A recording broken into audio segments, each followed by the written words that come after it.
ખખડી ગયા રોડ। ગુજરાતના ગામડા રોડ રસ્તાને પ્રાથમિક સુવિધાઓ ઝંખી રહ્યા છે। બીજી તરફ નગર અને મહાનગરોમાં રોડ તો છે પણ તે ખખડી ગયા છે। ચોમાસામાં ગુજરાતના અનેક શહેરમાં નબળી ગુણવત્તાના રોડ ધોવાઈ ગયા છે। નેશનલ હાઈવે પર ખાડાઓનું સામ્રાજ્ય છે અને આ ખાડાઓથી ખદબદતા આ જોખમી રોડ કોઈનો જીવ પણ લઈ રહ્યા છે। મુખ્યમંત્રી પણ કોન્ટ્રાક્ટરોના નબળા કામથી લાલઘૂમ છે।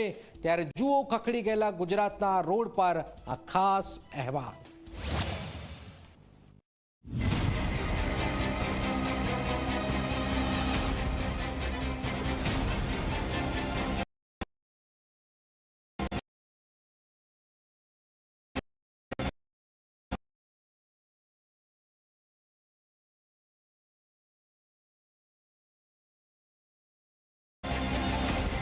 જે રાજ્ય કારણ બની રહી છે।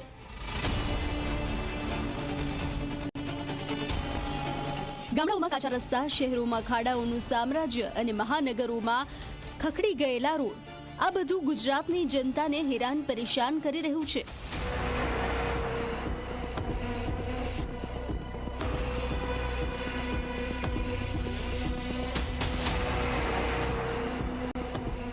નવસારી જિલ્લાના આદિવાસી વિસ્તારોમાં રસ્તાઓનો અભાવ લોકો માટે શાપ બની ગયો છે। બીજી તરફ મહાનગર વડોદરામાં રસ્તાઓની હાલત એટલી ખરાબ છે કે જાણે ચંદ્રની સપાટી હોય। નટુભાઈ સર્કલથી આઇનોક્સ સુધીના રોડ પર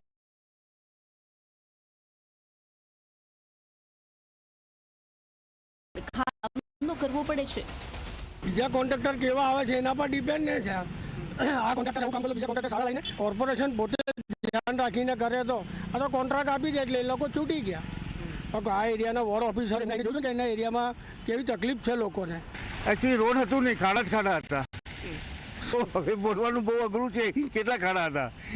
હા ના, અનફોર્ચ્યુનેટલી મેઇન તો પ્રોબ્લેમ એ છે ટુ વ્હીલર્સવાળા બહુ ગૂંચવાઈ છે આમાં। વલસાડમાં તો રસ્તાની ખરાબ હાલત એક બાઇક ચાલકના જીવનું કારણ બની। અમદાવાદ મુંબઈ નેશનલ હાઈવે પર ખાડાને કારણે થયેલા અકસ્માતમાં એક યુવક ટ્રક નીચે કચડાઈ ગયો।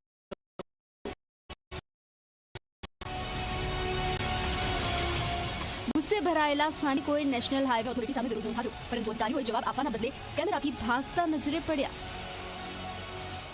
नहीं हम रेस्पॉन्सिबल सर हम नहीं दे सकते।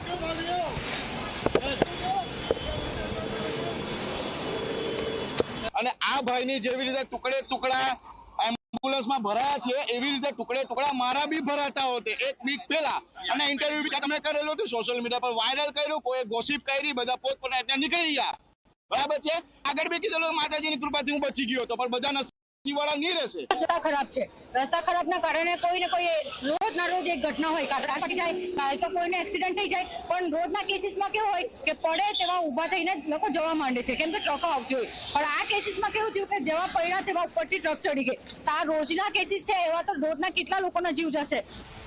આ ગંભીર સ્થિતિ વચ્ચે મુખ્યમંત્રી ભૂપેન્દ્ર પટેલે અધિકારીઓને કડક આદેશ આપ્યા છે। નબળી કામગીરી કરનાર કોન્ટ્રાક્ટરો પાસે ફરીથી કામ કરાવવું અને દંડ ફટકારવાનો આદેશ આપ્યો છે।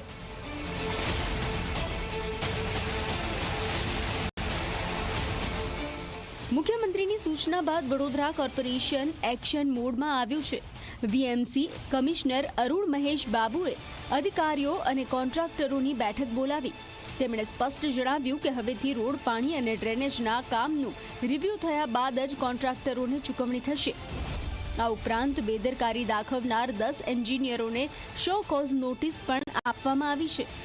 કોન્ટ્રાક્ટર્સની સાથે પણ મીટિંગ કરી છે। એમને આજે રિક્વેસ્ટ કરી છે કે આવનારા અઠવાડિયાની અંદર જેટલા પણ વડોદરાની અંદર જે ખાડાઓ પડી છે એને તાત્કાલિક પબ્લિકના સેટિસ્ફેક્શનમાં પબ્લિક મોટરેબલ કરી શકે। વડોદરામાં કોમર્શિયલ બિલ્ડિંગ્સના બેઝમેન્ટમાંથી પાણી રોડ પર છોડવામાં આવે છે, જેનાથી ખાડાઓની સમસ્યા વધુ ગંભીર બની રહી છે। આ બધું ભ્રષ્ટાચાર અને નબળી કામગીરીની પોલ ખોલે છે। ભાઈ જે જૂના રોડ છે એમાં ખાડાઓ પડ્યા છે, પછી પાણી કે વરસાદી ગટરના લીધે પડેલા હોય, ચરી સેટ થઈ હોય તો એને તાત્કાલિક ધોરણે પૂરી અને લેવલ કરવાની વાત આવી છે. અને જે કામો આ જે ખાડાઓ છે એ 1 વીકમાં પૂરા કરી દેવાના રહેશે એવી કમિશનર સાહેબે ઇન્સ્ટ્રક્શન આપી છે. ગુજરાતના ગામડાઓથી લઈ અને મહાનગરો સુધી રસ્તાઓની આ દુર્દશા એક મોટો પ્રશ્ન ઊભો કરે છે. આખરે વિકાસના નામે થતું આ કામ શા માટે લોકોની જીવનશૈલીને બદલે મુશ્કેલીઓ વધારે છે? મુખ્યમંત્રીના આદેશ બાદ હવે શું ખરેખર બદલાવ આવશે? જનતાની રાહ હવે સુધરેલા રસ્તાઓ અને જવાબદાર વહીવટની છે. આ માટે સરકાર અને અધિકારીઓ કેટલું ગંભીર બને છે એ જોવું રહ્યું.